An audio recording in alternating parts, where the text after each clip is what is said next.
সুপ্রিয় শিক্ষার্থীরা, আজকে আমরা আলোচনা করব সতীনাথ ভাদুড়ির ডাকাতের মা গল্পটা নিয়ে। যে গল্পটা সতীনাথ ভাদুড়ির চকাচকি যে গল্পগ্রন্থ রয়েছে, সেই চকাচকি গল্পগ্রন্থ থেকে নেওয়া হয়েছে।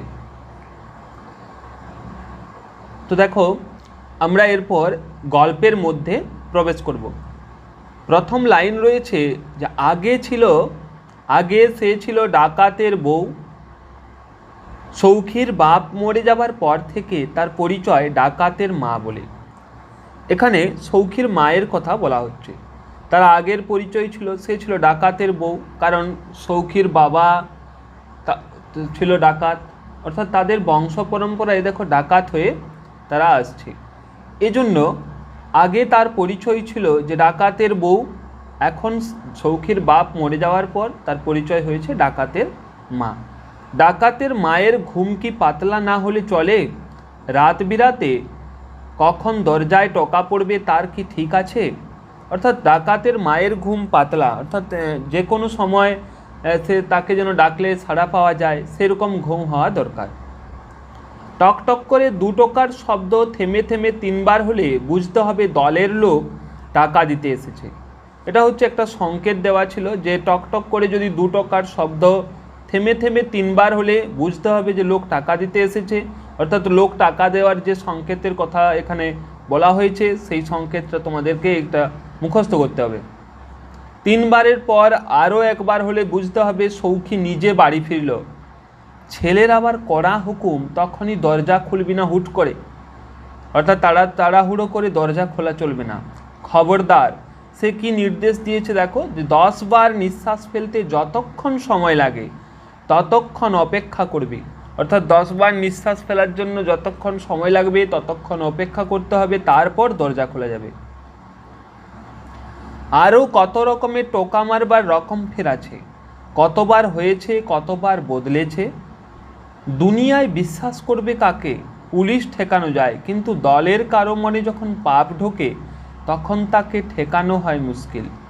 অর্থাৎ অনেকবার এই সংকেতগুলো অনেকবার বদলেছে, কারণ দলের কারো মধ্যে যদি পাপ ঢোকে, অর্থাৎ দলের কোনো ব্যক্তিকে বিশ্বাস করা খুব শক্ত হয়ে পড়ে। পুলিশকে ঠেকানো যায়, কিন্তু দলের কাউকে ঠেকানো খুব মুশকিল হয়ে পড়ে। দিনকালেই পড়েছে অন্যরকম। এখানে দেখো কেন এই কথা বলেছে, যে কেন দিনকাল অন্য রকমের কথা বলেছে। কারণ দেখো যে সৌখীর বাপের আমলের একটা লোকের কীরকম তুলনা করেছে সৌখীর মা। দেখো যে সৌখীর বাপের মুখে শোনা যায় যে সেকালে দলের কে যেন জখম হয়ে ধরা পড়বার পর নিজের হাতে নিজের জিভ কেটে ফেলেছিল, পাছে পুলিশের কাছে দলের সম্বন্ধে কিছু বলে ফেলে সেই ভয়ে। অর্থাৎ তার বাবার আমলে একজন পুলিশের কাছে ধরা পড়ার পর সে কী করেছিল, নিজের হাতে নিজের জিভ কেটে ফেলেছিল। অর্থাৎ আগের লোকের যে দলের প্রতি যে আনুগত্য, সেই আনুগত্যটা কিন্তু আর দেখতে পাচ্ছে না সৌখীর মা। এই কারণেই দেখো বলা হয়েছে যে দিন বদলেছে, দিনকাল পড়েছে অন্যরকম। অর্থাৎ আগের লোকগুলো কীরকম ছিল, এখনের লোকগুলো কীরকম হয়ে গেছে। সৌখী জেলে গিয়েছে আজ 5 বছর। প্রথম 2 বছর দলের লোক মাসে মাসে টাকা দিয়ে যেত, 3 বছর থেকে আর দেয় না। অর্থাৎ প্রথম 2 বছর দলের লোক মাসে মাসে টাকা দিয়ে যেত, কিন্তু 3 বছর থেকে আর দেয় না। তার জেলে যাওয়া হয়েছিল 5 বছর।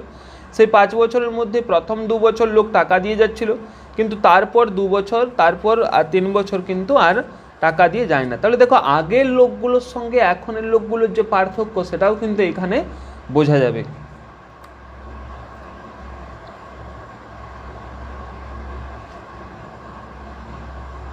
এ কি কখনো হতে পারতো আগেকার কালে? ন্যায় অন্যায়, কর্তব্য অকর্তব্যের পাটেই কি একবারে উঠিয়া গেল দুনিয়া থেকে?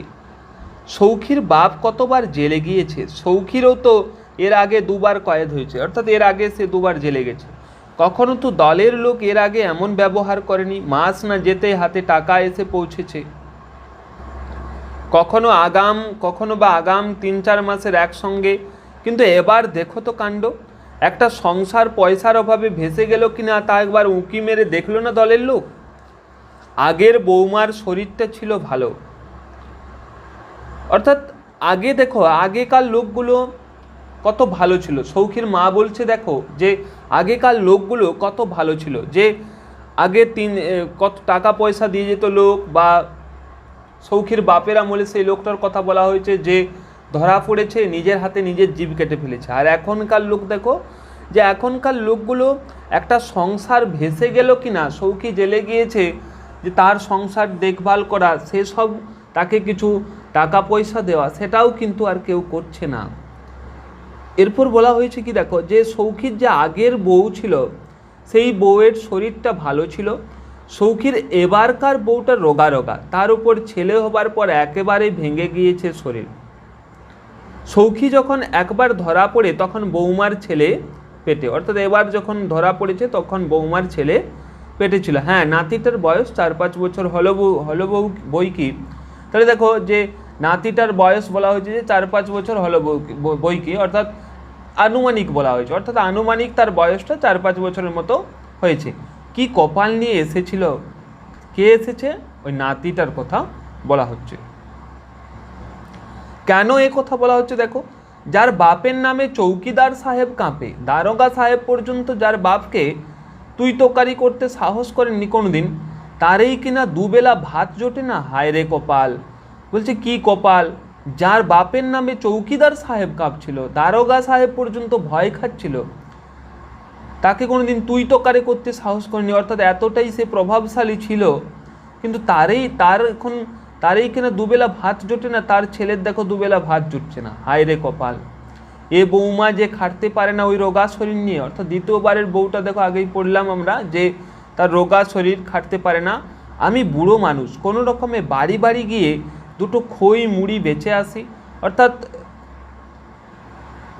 সৌখী জেলে গেছে, তার সংসার চালাবার আর কেউ নেই, দেখো তার দলের লোকেরাও তাকে আর্থিকভাবে সাহায্য করছে না, এজন্য সৌখীর মা কী করছিল, বাড়ি বাড়ি গিয়ে খই মুড়ি বেঁচে আসছিল, তা দিয়ে নিজের পেট চালানোই শক্ত, সাধে কি আর বৌমাকে তার বাপের বাড়ি পাঠিয়ে দিতে হলো। কেন বাপের বাড়ি পাঠিয়েছে দেখো, যে বৌমা ছিল কি দেখো, তাছাড়া গয়লা বাড়ির মেয়ে, ঝি চাকরের কাজও তো আমরা করতে পারি না, করলেই বা রাখতো কে, সৌখীর মা বউকে কি কেউ বিশ্বাস পায়? কারণ সৌখী দেখো নিজে বড় ডাকাত, তার বাবা ডাকাত ছিল, তাই তাকে যে কেউ বিশ্বাস করে কাজ দেবে এরকমটা তো হতেই পারে না।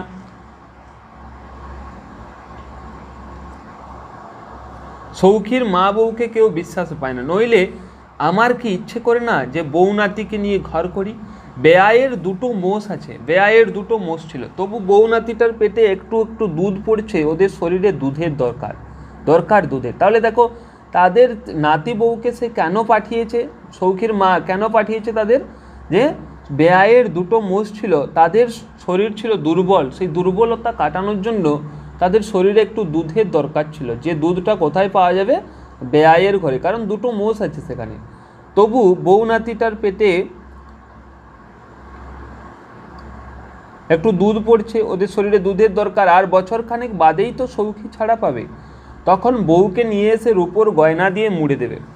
দেখিয়ে দেবো পাড়ার লোকদের যে সৌখীর মায়ের নাতি পথের ভিখেরি নয়। কি দিয়ে মুড়ে দেবে দেখো, যে রূপোর গয়না দিয়ে। আসতে দাও না সৌখীকে, দলের ওই বদগুলোকেও ঠান্ডা করতে হবে, অর্থাৎ খারাপ যে লোকগুলো।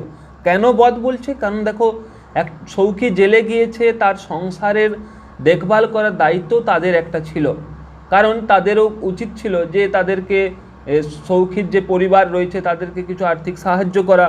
এইখানেই তো আগের লোকগুলোর সঙ্গে এখনের লোকগুলোর পার্থক্য। কিন্তু দলের এই লোকগুলো একটা টাকাও আর সাহায্য করে না বর্তমানে, এজন্য সৌখীর মা তাদেরকে বদ লোক বলেছে, এবং ওই লোকগুলোকে সৌখী আসলে তাদেরকে ঠান্ডা করতে হবে। আমি বলি এসব একল শ্রেণীর লোকদের দলে না নিলেই হয়। একল শ্রেণী মানে হচ্ছে স্বার্থপর, অর্থাৎ নিজের স্বার্থ, শুধু নিজেরটাই দেখে ভালো করে, নিজের স্বার্থটা, পরেরটা অত ভালোভাবে দেখে না। ওরা কি ডাকাত নামে যুগি, চোর, ছিচকে চোর। অর্থাৎ দেখো সৌখীর মা নিজে কিন্তু ডাকাত, এই যে দেখো ডাকাত শব্দটা এখানে এমনভাবে বলা হয়েছে যেন কত গর্বের সঙ্গে বলছে যে তারা ডাকাত। ওরা কি ডাকাত নামে যুগি, চোর, ছিচকে চোর, অর্থাৎ চোরের থেকে ডাকাতরা যে সম্মানীয় সেই কথাটাই বোঝাচ্ছে। ওই যে টাকা দিতে আসতো সেটা চেহারা দেখেছো, তালপাতার সেপাই, থুতনির নিচে দুগাছা দাড়ি, অর্থাৎ খুব পাতলা শরীর, কালি ঝুলিয়েই মাখো আর মশালেই হাতে নাও, ওই রোগা পটকাকে দেখে কেউ ভয় পাবে কোসমিনকালে? অর্থাৎ ওই রোগা পটকা লোকটাকে দেখে কেউ কোনোদিন ভয় পায়?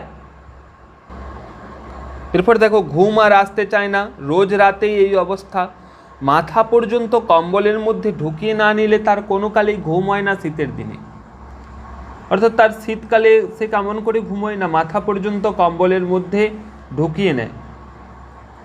একবার সৌখী কোথা থেকে রাত দুপুরে ফিরে এসে টোকার ছাড়া না পেয়ে কি মারেই মেরেছিল মাকে, বলে দিয়েছিল যে ফের যদি কোনোদিন নাক মুখ ঢেকে শুতে দেখি তাহলে খুন করে ফেলে দেব।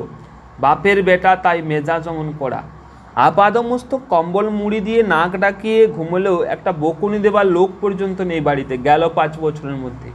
এ কি কম দুঃখের কথা? কোন দুঃখের কথা বলা হয়েছে দেখো, যে এখন বর্তমানে আর তাদের ঘরে কেউ লোক নেই, কারণ সৌখী জেলে গেছে, তার নাতি বউ বাপের বাড়িতে রেখে দিয়ে এসছে, তাদের বাপের বাড়িতে পাঠিয়ে দিয়েছে তার বৌমাকে।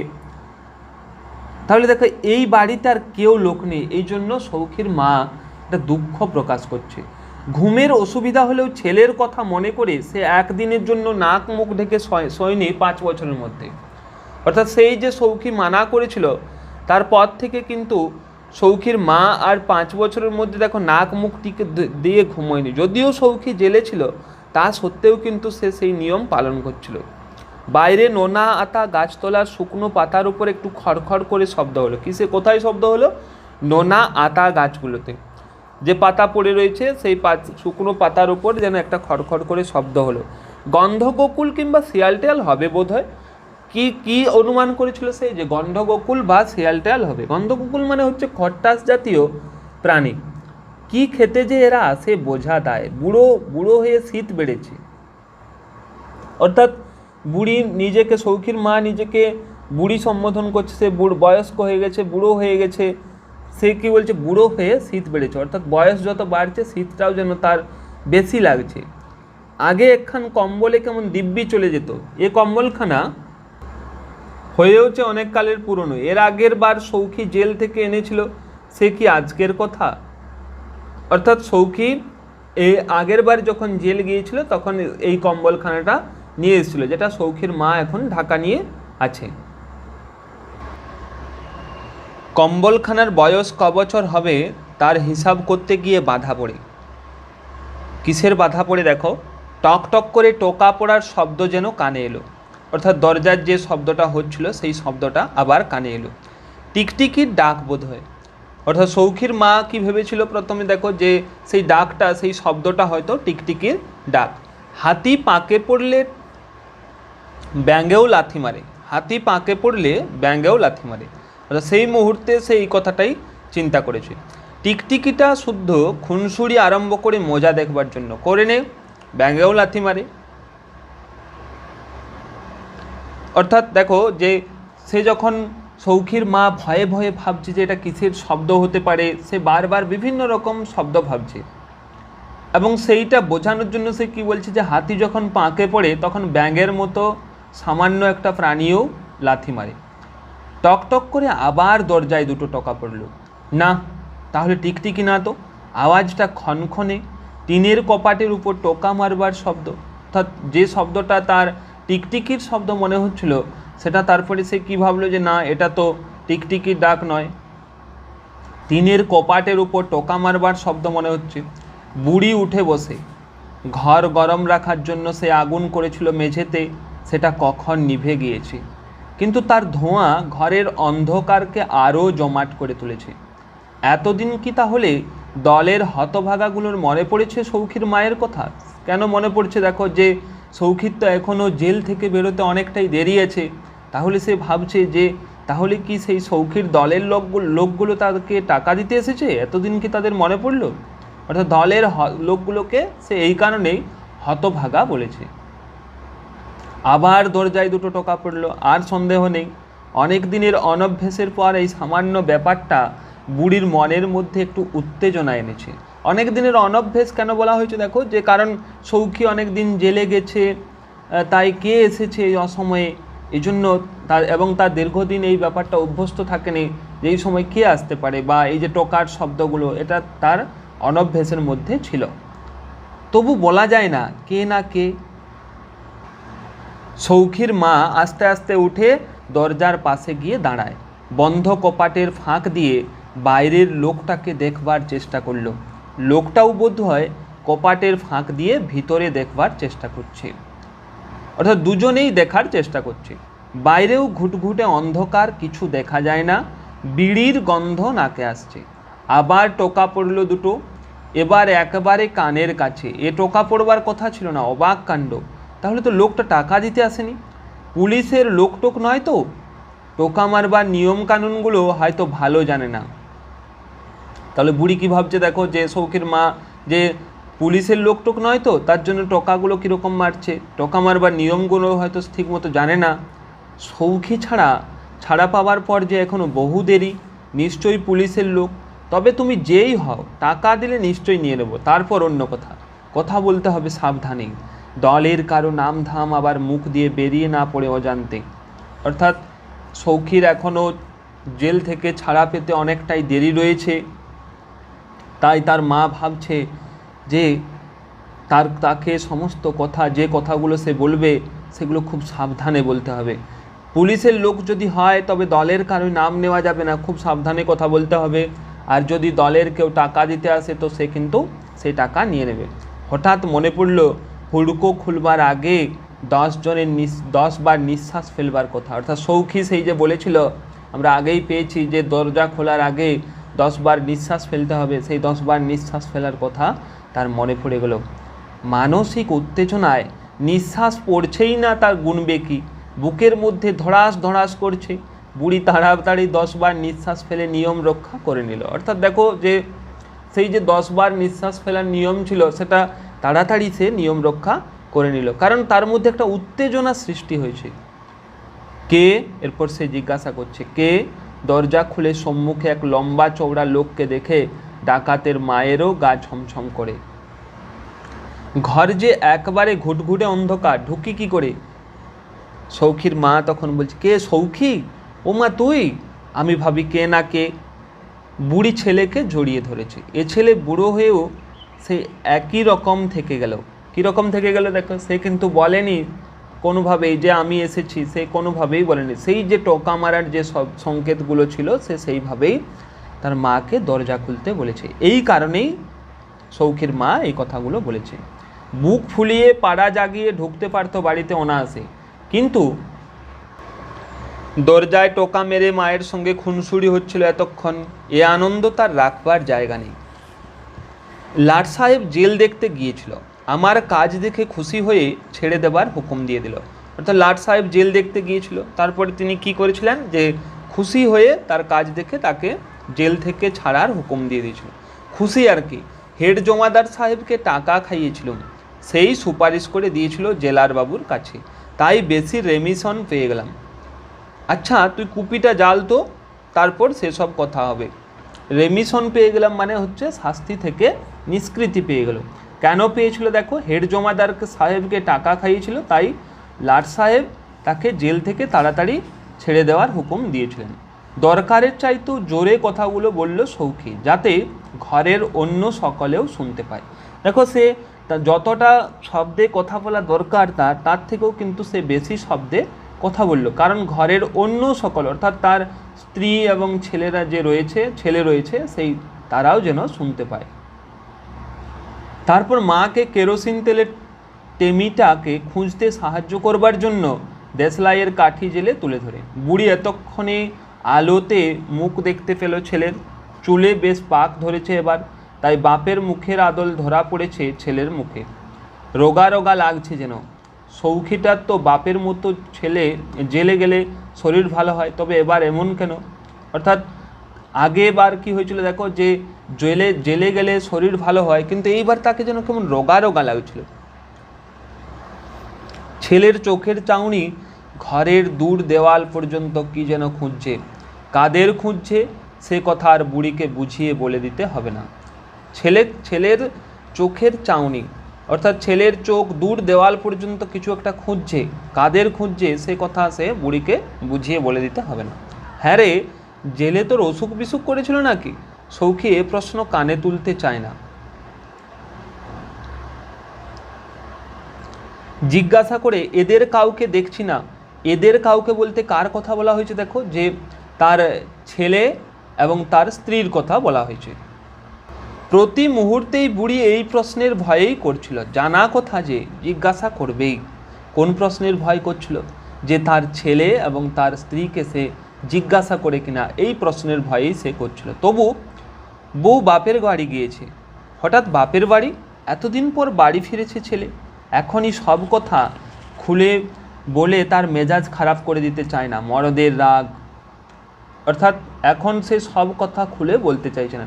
তাই সে সামান্যভাবেই বলে রাখলো যে তারা বাপের বাড়ি গিয়েছে। শুনেই এখনই হয়তো ছুটবে রাগের মাথায় দলের লোকের সঙ্গে বোঝাপড়া করতে, কারণ তারা দেখো টাকা পয়সা দেয়নি। এই কথা যদি সে বলে তাহলে হয়তো তাদের সঙ্গে বোঝাপড়া করতে চলে যেতে পারে। নাতি আর বউয়ের শরীর খারাপের কথাও এখনো বলে কাজ নেই, ছেলে ছেলে করে মোড়ে সৌখী। আগের বউটার ছেলে পেলে হয়ইনি, এ বউয়ের তো একটি টিম করছে। তার শরীর খারাপের কথা শুনলে হয়তো সৌখী এখানে আর একদিনও থাকবে না। এতদিন পরে এলো, একদিনও কাছে রাখতে পারবে না। খেয়ে দিয়ে জিরিয়ে সুস্থির হয়ে থাকুক 11 দিন, তারপর সব কথা আস্তে আস্তে বলা যাবে। অর্থাৎ সে প্রথমেই বলে তার মাথায় রাগ তুলে দিতে চায় না, তাই সে ধীরে সুস্থে সব কথা বলবে। 1-8 দিন সে থাকুক, তারপরেই সে বলবে। এরপর কি বলছে দেখো, কেন মেয়েদের কি বাপকে দেখতে ইচ্ছে করে না? একবারও মা বাপকে দেখতে ইচ্ছে করে না? না না, তাই বলছি না, কি অপ্রতিভের চেয়ে হতাশ হয়েছে বেশি সৌখী। তার বাড়ি ফিরবার আনন্দ অর্ধেক হয়ে গিয়েছে মুহূর্তের মধ্যে। ছেলেটা কেমন দেখতে হয়েছে তাই নিয়ে কত কল্পনার ছবি এঁকেছে জেলে বসে। ছেলে কেমন করে গল্প করে মায়ের সঙ্গে, তাই শুনবার জন্য টোকা মারবার আগে দরজায় কান ঠেকিয়ে কতক্ষণ দাঁড়িয়েছিল। অর্থাৎ ছেলে কীরকম দেখতে হয়েছে তাই নিয়ে সে জেলে বসে কল্পনা করেছে। দেখো যে জেলে বসে কি কল্পনা করছিল, ছেলে কীরকম দেখতে হয়েছে তাই। এছাড়াও টোকা মারবার আগে দরজায় কান ঠেকিয়েছিল যে মায়ের সঙ্গে সে কীরকম গল্প করছে, এইটা জানার জন্য। সে ভেবেছিল রাত 9টার মধ্যে দুরন্ত ছেলেটা নিশ্চয়ই ঘুমোবে না। সে মনে মনে ঠিক করে ফেলে যে কালেই সে শ্বশুরবাড়ি ছেলে বউকে নিয়ে আসতে যাবে, কালেই যাবে। একথা এখনই মাকে বলে ফেলা ভালো দেখায় না, নইলে মা আবার ভাববে যে নতুন বউ এসে ছেলেকে পর করে নিয়েছে। তার ইচ্ছে হচ্ছিল দেখো যে কালেই সে শ্বশুরবাড়ি যে ছেলে বউকে নিয়ে আসবে, কিন্তু সেই কথা এখনই মাকে বলে ফেলতে চাইছে না। কারণ মা কি ভাববে যে ছেলে বউ এসে, নতুন বউ এসে ছেলেকে পর করে নিয়েছে। মা কত কি বলে চলেছে, এতক্ষণে শেষের কথাটা কানে গেল। নে হাত মুখ ধুয়ে নে। না না, আমি খেয়ে এসছি, এই রাত করে আর তোকে রাঁধতে বসতে হবে না। না রাঁধছে কে? খই মুড়ি আছে, খেয়ে নে। খই মুড়ি আছে, খেয়ে নে। তুই যে কত খেয়ে এসেছিস সে আর আমি কি জানি না? ব্যবসার পুঁজি খই মুড়িগুলো শেষ করে শোয়ার সময় তার হঠাৎ নজর গেল মায়ের গায়ের ছেঁড়া কম্বলখানার দিকে। ওখান আমাকে দে। আপত্তি ঠেলে সৌখী নিজের গায়ের নতুন কম্বলখানা মায়ের গায়ে জড়িয়ে দিল। আপত্তি ঠেলে তার কি করলো, যে নতুন কম্বলখানা মায়ের গায়ে জড়িয়ে দিল।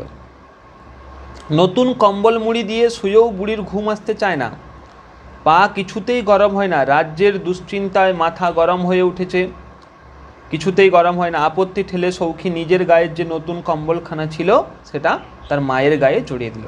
নতুন কম্বল মুড়ি দিয়ে শুয়েও বুড়ির ঘুম আসতে চায় না, পা কিছুতেই গরম হয় না। রাজ্যের দুশ্চিন্তায় তার মাথা গরম হয়ে উঠেছে।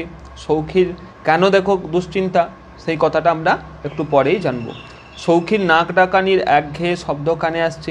এতদিন পর ছেলে বাড়ি এলো, কোথায় নিশ্চিন্ত হবে তা নয়, সৌখীকে কি খেতে দেবে কাল সকালে, সেই হয়েছে বুড়ির মস্ত ভাবনা। তাহলে দেখো এই চিন্তায় তার আর ঘুম হতে চাইছে না, ঘুম হচ্ছে না। সৌখীকে কি খেতে দেবে? আজকের রাতটা না হয় বিক্রির খই মুড়ি দিয়ে কোনো রকমে চলে গেল। যদি বলতো দুটো ভাত খেতে ইচ্ছে করছে তাহলে আর উপায় ছিল না। সব কথা না বলে আলু চচ্চড়ি খেতে কি ভালোই বাসে সৌখীটা। কতকাল হয়তো জেলে খেতে পায়নি। আলু, চাল, সর্ষের তেল সবেই কিনতে হবে, অত পয়সা পাবো কোথায়? ভোরে উঠেই কি ছেলেকে বলা যায় যে আগে পয়সা জোগাড় করে আন, তারপরে রেঁধে দেবো?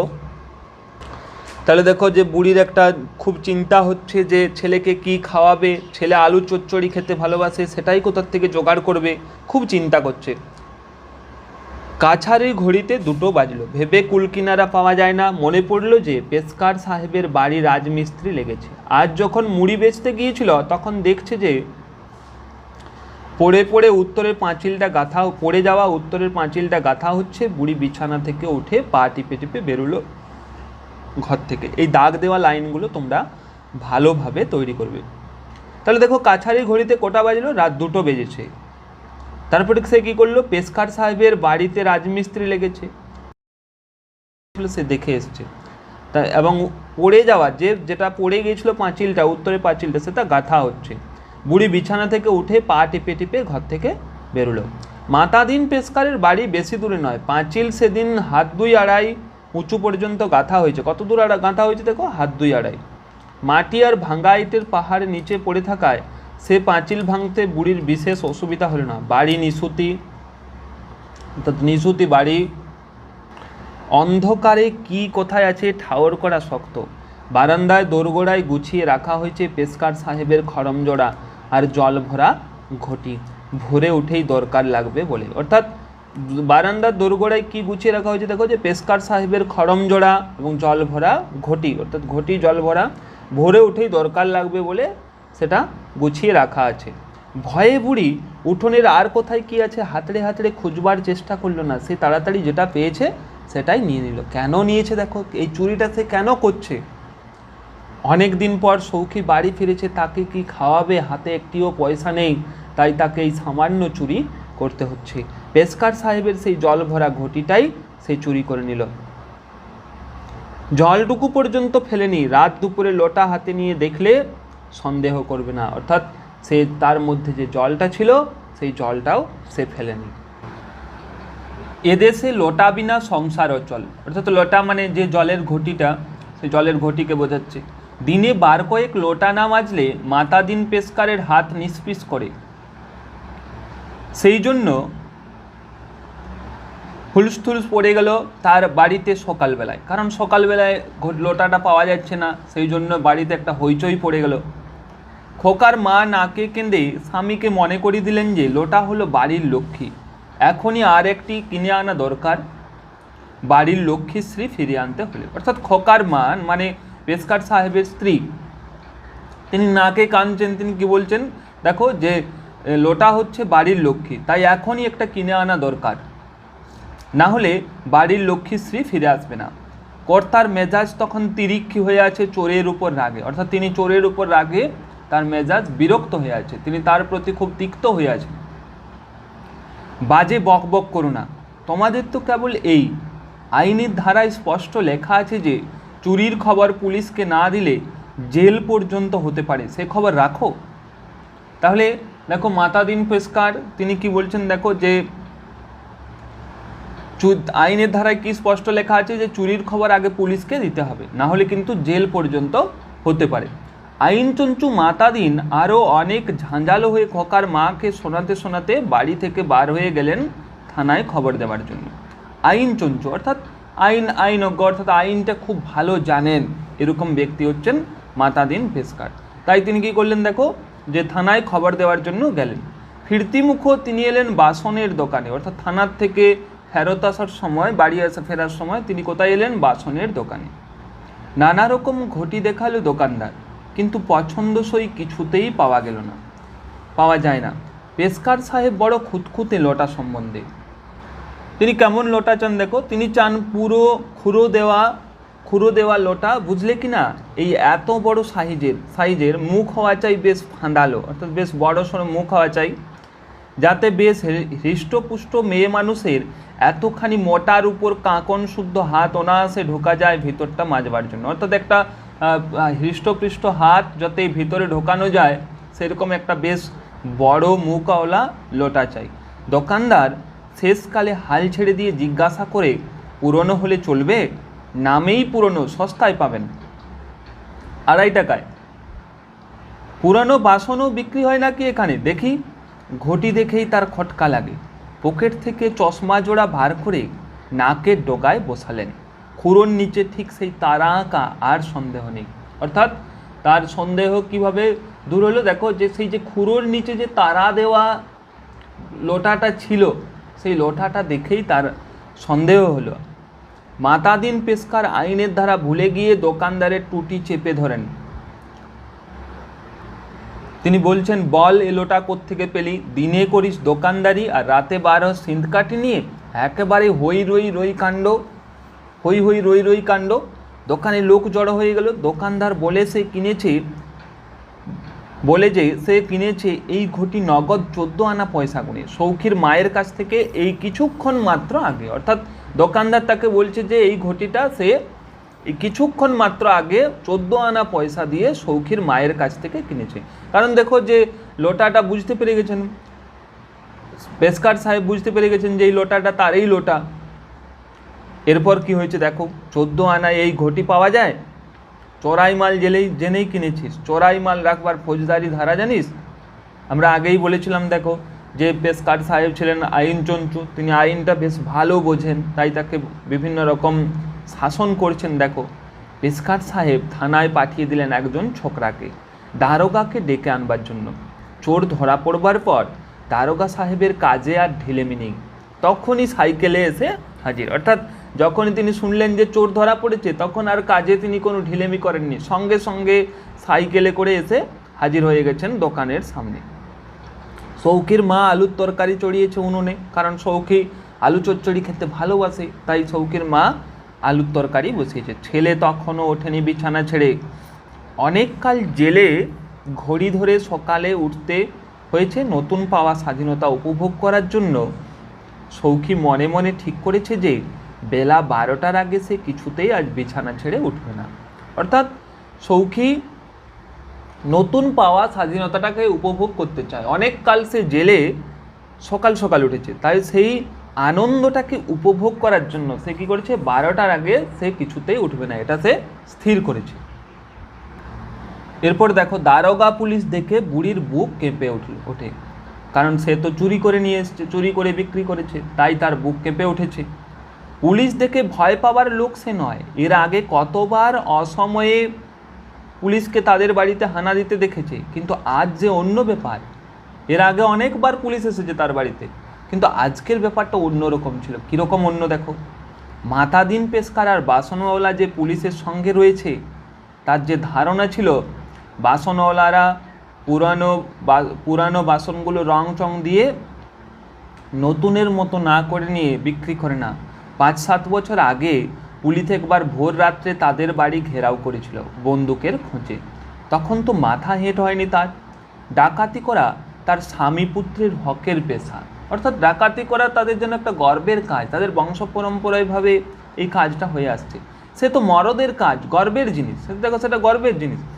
জেলে যাওয়া সেই ক্ষেত্রে দূরদৃষ্ট মাত্র, তার চেয়ে বেশি কিছু নয়।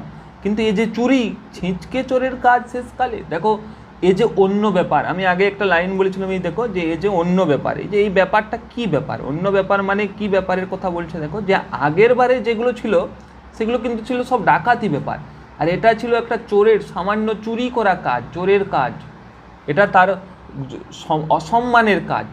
এই জন্য বুড়ির বুকটা কেঁপে উঠেছিল, এটা অন্য ব্যাপার ছিল। এই জন্য দেখো কি হয়েছে, লজ্জায় সৌখীর মা অভিযোগ অস্বীকার পর্যন্ত করতে ভুলে গেছে, লজ্জায়। কারণ এই কাজটা হচ্ছে একটা সামান্য চুরির কাজ। সে ডাকাতের মা, ডাকাতি করা তাদের গর্বের জিনিস, কিন্তু এটা ছিল একটা সামান্য চুরি। দারোগা সাহেব জিজ্ঞাসা করেন তাকে, তুই এই লোটা আজ বাজারে বাসনের দোকানে 14 আনায় বিক্রি করেছিস? কোনো জবাব বেরোলো না বুড়ির মুখ দিয়ে। শুধু একবার ছেলের দিকে তাকিয়ে সে মাথা হেঁট করে নিল। কারণ ছেলের দিকে কেন তাকালো দেখো, কারণ এটা ছিল চুরির কাজ। সে লজ্জায়, একদম খুব লজ্জায় পড়ে গেছে। এতক্ষণে বোঝে সৌখী ব্যাপারটা, কোন ব্যাপারটা, এই চুরির ব্যাপারটা। সে কেন চুরি, পুলিশ এসেছে, সে কিছুই বুঝতে পারেনি, এতক্ষণে বুঝেছে। কারণ সে তো দেখো আগে তো ঘুমোচ্ছিল। 14 আনা পয়সার জন্য মা শেষকালে একটা ঘটি চুরি করলো। কেন মা তাকে বলল না? এতদিন তার ডিউটি ছিল জেলখানার গোদামে। কোথায় ছিল? এটা একটা শর্ট প্রশ্নের জন্য ইম্পর্ট্যান্ট। জেলখানার গোদামে জেলের ঠিকাদারদের কাছ থেকে সে 90 টাকা রোজগার করে এনেছে। এখনও সে টাকা তার কোমরের বাটুয়ায় রয়েছে। সে জেলখানার গোদামে তার দেখো ডিউটি ছিল, সেখান থেকে সে কত টাকা রোজগার করে এনেছে? 90 টাকা। এখনও সে টাকা কোমরের বাটুয়ায় রয়েছে, তার কোমরের বাটুয়ার মধ্যে রয়েছে, কোমরে একটা থলি রয়েছে, সেখানে রয়েছে। মা তার কাছ থেকে চেয়ে নিল না কেন? মেয়ে মানুষের আর কত আক্কেল হবে? এ কথাটা কে বলেছে? সৌখী বলেছে। হয়তো ঘরদোরের দিকে তাকিয়ে এক নজরেই সংসারের দৈন্যদশার কথা আঁচ করে নেওয়া উচিত ছিল তার, অর্থাৎ সংসারের যে দরিদ্র দশা, খারাপ অবস্থা, এটা তার বোঝা উচিত ছিল। সে ভাবছে, বুঝে নিজে থেকেই মায়ের হাতে টাকা দেওয়া উচিত ছিল, কিন্তু সে সময় পেল কই? রাতে এসে শুয়েছে, এতক্ষণ তো বিছানা ছেড়ে ওঠেইনি, শেষ পর্যন্ত লোটা চুরি। জেলের মধ্যে ওইসব ছিঁচকে কদুযোদ্ধের সঙ্গে সে যে পারতপক্ষ কথা বলেনি কোনোদিন, কারণ সে তো ডাকাত, তাদের থেকে সে বড়। ডাকাতি করা তার গর্বের কথা বলেছি, সেটা চুরি যাওয়াও, সেটার জেলে যাওয়াও খুব গর্বের বিষয়, কিন্তু এটাতে চুরি, সামান্য কদু চোরদের সঙ্গে তাকে থাকতে হবে। তো পারতপক্ষে সে তাদের সঙ্গে কথাও বলেনি, মানে তাদের কথা বলতে গেলে তার অপমানিত হয়, সে লজ্জা লাগে। ডাকাতরা জেলে আলাপ সালাপ করে লাইফারদের সঙ্গে, অর্থাৎ বড় বড় ক্রিমিনালদের সঙ্গে, যাদের বড় বড় সাজা হয়েছে, এ কথা তো মায়ের অজানা নয়।